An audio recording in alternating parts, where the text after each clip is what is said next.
Welcome everybody to episode number 54 of the Building the Village podcast. As always, I'm your host, Dr. Brandon W. Jones, your Chief Village Building Strategist.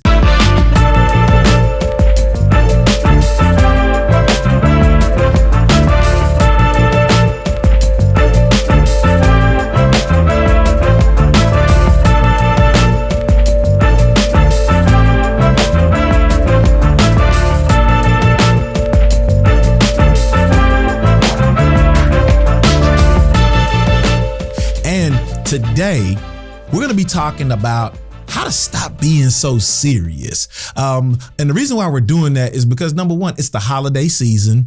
And if you are looking around and you're seeing decorations and kids excited about the Christmas break and you're excited about travel and all the Hallmark movies with the same plot, premise, and theme are taking over at your house like it is at mine, you start to wonder, like, man, how excited should I be? Or better yet, how much fun can I have? Back early in the podcast, back in episode 11, when I was still just doing audio, we come a long way since then. But back when I was doing audio, I did an episode called The Power of Play. And in that episode, I broke down some research and some statistics on what it looks like to play. And I broke down this article from Lego. It was inside a Inc. magazine or Wired magazine article that talked about how Lego has gotten involved in helping adults get back to playing.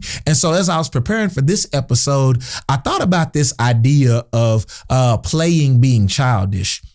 And when we think about the village, when we think about the importance of the village, I want you to remember this key idea here. If you don't remember anything else about this episode, remember this, that play isn't necessarily childish. It's actually essential to the health of the village. Now, I understand that for many of us, we got a lot of different reasons why we suddenly stopped playing. I think as a culture, one of the reasons we stopped playing or having fun and we started getting real serious is because culturally we equate adulthood with seriousness. How many times did our parents tell us growing up or tell you growing up that you need to put away childish things or you need to grow up and start being serious? And it got to the point that many of us, if you really sit down and hit rewind and think, when's the last time I actually had fun? When's the last time I actually played? I think several of you who are listening to this right now or saw the title, you're probably like, wait a minute.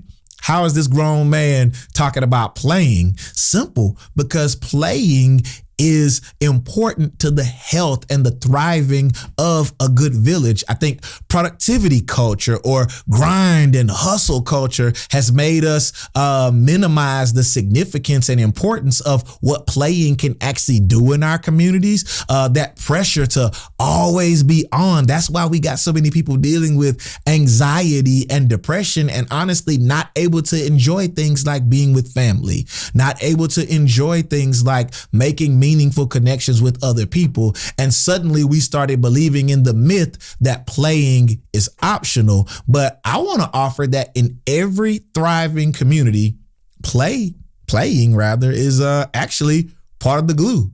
And so I got a couple of things that I want to share with us today. And so sit tight and hang in there with me because I really do think that this is going to be good for us, especially in this holiday season. And so what I want to start off talking about is what playing actually does for us as adults. The first thing we understand is that playing as an adult actually reduces stress and actually resets the nervous system. How often are you at work and you just need to take a minute, but you don't feel like you can? Or as I'm coaching students and as I'm meeting with staff or in my consulting work, I'm constantly reminding people to take some what I call time off task. And what time off task does is it gives your brain a chance to just stop, record, and store what you've been learning or working on. And so what that might mean is playing with a little bit of Play-Doh at your desk, or if you got a little mini Lego set, taking about 5 or 10 minutes to just stop and pop things together.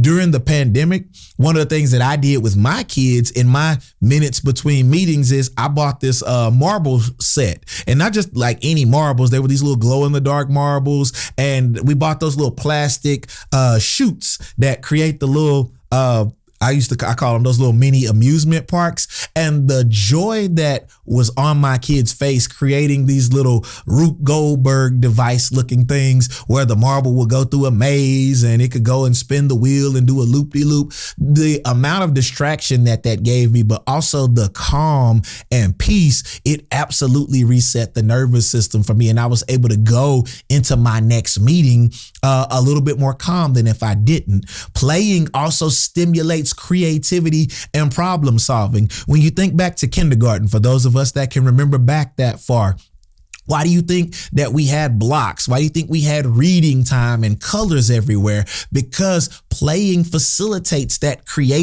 those creative juices and those electrons and neurons firing across the synaptic cleft. All of those things are intentional and they matter. And if they're good for kids, where's the research that says it's not just as good for adults, if not better? And the other thing that playing does is that it can strengthen relational bonds. When's the last time you laughed? When's the last time you were in a room with people and you actually listened to what was going on and smiled and made a connection? I don't know about you all, but laughter for me is an instant connector. And so I want to encourage you the next time you're with your friends, actually participate in the discussion. Put your phone down. Enjoy the fun that's actually occurring, because laughter builds connections. And then more importantly, playing boosts emotional resilience. It allows you to make those it allows you to take what's going on in the world and bounce back, or it allows you to emotionally regulate better. There's an increase in joy and satisfaction and overall well-being. Playing is a beautiful thing for us as adults. And so identify and find ways to make sure that you're able to do more playing. Now, this is a show called Building the Village, which, by the way, let me take a pause for the cause. If you haven't already done so, please make sure that you like, comment, and subscribe if you're getting something from this content so far, because I want to make sure that if this is helpful for you, I want to make sure that it gets out there to the people that need it. So let's keep going. How playing can build the village is simple. First, when you play or when you're having fun, it removes the hierarchy because people aren't taking themselves serious. One of the things that I love telling my students that I work with and with the individuals that I consult with is that I don't take myself too seriously, but I take what I do very serious. And what that does is that immediately makes the structure a little bit more flat. One of the other things that I do at work, even though when I open up the podcast, I introduce myself as Dr. Brandon W. Jones on the podcast, I do not in public introduce myself as Dr. Brandon. In fact, I'm always introducing myself to adults and kids as Brandon. Now, I understand that some adults are like, kids shouldn't address you by your first name, and they typically don't. But I rarely, if ever, correct people when they just refer to me by my first name, simply because I don't want there to be any barriers to not only connection, but also having fun, because I want them to laugh. I want them to crack jokes. I want our interaction to be meaningful. And another thing that play can do is it can facilitate teamwork and communication. When's the last time you had fun at work? Now, I understand some of us work in jobs that you shouldn't be having fun. I don't need the surgeon having fun during surgery. Okay. They got to be serious. But if you're in a job that's interacting with people, a good, playful work environment, it can do something. Or in your organization or in your church or in your small group or your group of friends, when's the last time you all gave each other permission to be authentic and have fun? Playing can do that for you. And there's lots of studies that are out there on that. I'm not going to talk about it, but I will say this: communities that play together can heal together. And so some ways that you can do that: block parties, game nights, staff retreats with that level of intentional fun. If you're a church, youth ministry, games that foster connection. You can do paint nights, karaoke, which is very hilarious depending on the organization. And then also some group challenges. We don't have to be serious all the time. And so think of some ways that you and your family and your team can have some fun together, especially during this holiday season. Now, I'm going to pause for a second because I want to address some of those real world barriers that can get in the way of you being able to actually have some fun and play. I hear somebody right now saying, I don't really have time for that, Brandon. And I understand. Or some of us, this is very real for those of us above a certain age, a lot of us don't really know how to play anymore. We've forgotten how to have fun. Some of us feel embarrassed when it comes to doing something like having fun or joking or letting my guard down. And then for those of us who might be a little bit more business oriented or type A, it may not feel productive to you. Can I offer a redirect or a reframe? I want you to think about playing or having fun as part of your emotional, spiritual, and mental maintenance. Here's what I mean. We have maintenance for our cars. We have maintenance for our appliances in our home. We go to the doctor for checkups. We should, right? We have all of these different ways of maintaining everything else around us, except for ourselves. Rarely, if ever, do we take the time to do some emotional and spiritual and mental maintenance. And I think playing and having fun or doing some time off task might be a great tool and resource for all of us to have that maintenance. Now, if you're interested in finding out how to add playing back into your life, I got a couple of things and then I'm going to let you go. Okay. Here's the first one. Number one, take some 10-minute breaks. I mean it. Throughout your day, take 10 minutes. You got 10 minutes somewhere in there where you can stop, quit focusing on the seriousness of the day and just do something fun. Now, I'm not saying go and lollygag and be goofy, especially if you're in a serious environment, but I am saying maybe it's Play-Doh at your desk. Maybe it's a stress ball. Maybe it's instead of doom scrolling on your phone, you actually download a drawing app on your phone and draw. Or like I did with my son, I downloaded the little piano and keyboard to my iPad. And every once in a while, I just break it out and start playing around on the keys. You never know what can happen in those moments during those 10-minute play breaks. What you can also do is incorporate some creative hobbies like drawing on a piece of paper, or I love the fact that people are doing these adult coloring books. Now, I didn't say adult themed, but I'm not judging for those of y'all. That's your thing. But there's adult coloring books with things that adults are interested in. Maybe there's physical playing like sports and dance or hiking, any type of movement. There's all kinds of research on the benefits of doing those things. Or better yet, what are some fun rituals or some fun activities that you do with your friends or loved ones, right?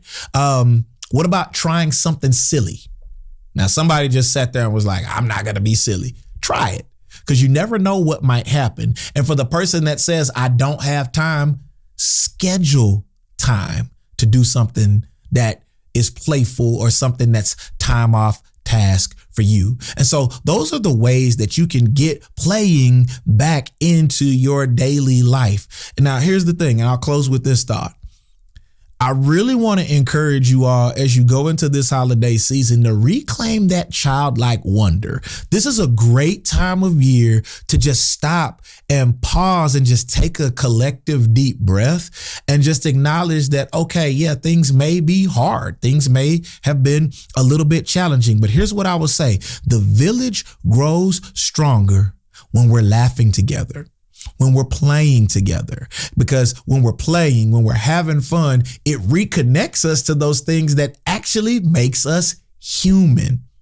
Think about Christmas growing up, or think about the holiday season and waking up on Christmas with joy or anticipation and excitement, or the Christmas lights coming up in your neighborhood, or going to see the mall Santa, however your family celebrated it. go back to that this season. As you're closing out this year, there may have been some serious things going on, but give yourself permission to not be so serious all the time. Because again, playing reconnects us to what makes us human, but also a community without joy and a community without fun eventually falls apart. And so do something fun this week. Do something fun for the rest of this holiday season. And if you're up to it, hit me up on Instagram or send me an email or comment here on YouTube or wherever you're listening to this podcast episode and let me know what you thought about it, okay? Take care of yourselves and each other, and I'll see you again soon.